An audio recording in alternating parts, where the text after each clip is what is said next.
I'm Max Brantley with the Arkansas Times. It's Wednesday, September the 17th. News in Arkansas today. I have to do something a little strange today, start with the T's. I'm going to ask you to check the blog for a story that I can't give you full information on just yet, but I can tell you this much. I'm expecting to receive today more information about the employment history of Leslie Rutledge, the Republican candidate for Attorney General. You know, we've already reported that when she left her job as a DHS attorney, where she worked in Children and Family Services, that she left with a notation on her form that we found out through an FOI that said, "Do not rehire." There was a suggestion of misconduct on her part in that job. I'm hoping to get more documentation today that provides a little insight into her qualifications to be Attorney General. So check the Arkansas blog today about that. Other news in Arkansas today. The Highway Commission opened bids for the Broadway Bridge replacement. Bids came in over the amount expected, well over in fact, but the low bid says they might be able to do the job quicker than expected. It's supposed to start next year. It could take up to 2 years. Contractor said maybe they can do it in 6 months. That'd be great news for downtown workers like me and the others who work down here and fear the terrible traffic jam. A French company announced today that it will open a plant to employ 75 people next month at the Little Rock Airport that will provide interior work for the Dassault Falcon jets that are made at the airport in what is an expanding facility. Aircraft are providing a lucrative industry for Arkansas.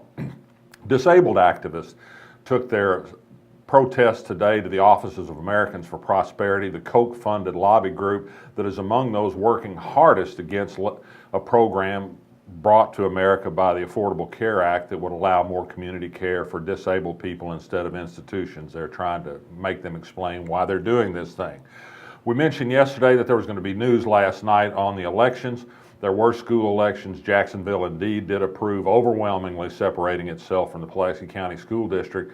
The biggest news of the night came in very lightly contested elections. Two incumbents on the Little Rock School Board, Norma Johnson and Jody Carrero, were beaten by insurgent challengers. This will mean big changes in the leadership of Little Rock School District. I think it could very well mean problems for the fairly new superintendent, Dexter Suggs. There will be meetings in Arkansas in the days ahead on high-speed rail in Arkansas. Unbelievable to think that the state of Arkansas might actually apply for federal money to have a high-speed passenger rail project, but it's nice for us to dream.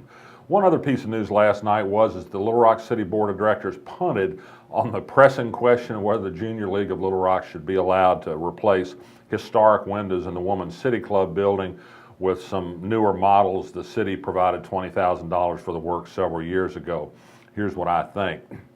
The city should not do this until we know that the replacement windows are going to look a lot like the old windows. There perhaps is room for compromise. The Quapaw Quarter Association and the Junior League of Little Rock are going to work to see if reasonable minds can come to some kind of workable conclusion on this big issue.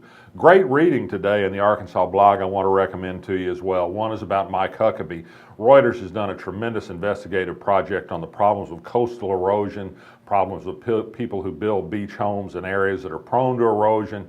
That brings us to Mike Huckabee, who has a $3 million beach house in Florida on Santa Rosa Beach near Destin. It turns out he pulled considerable political strings to be allowed to build that house where he built it, right on the sugar sand within reach of the blue waters of the Gulf of Mexico. And there's just a wonderful profile in the Atlantic by a writer on Tom Cotton, and it's a lot of the things you already know about the Republican Senate candidate, but there's a look at the really interesting thesis he wrote as a Harvard student on the Federalist Papers. It gave a window into the person that Tom Cotton still is today, an extremely far-right ideologue. I think he'd be very proud of the points that are made in this speech.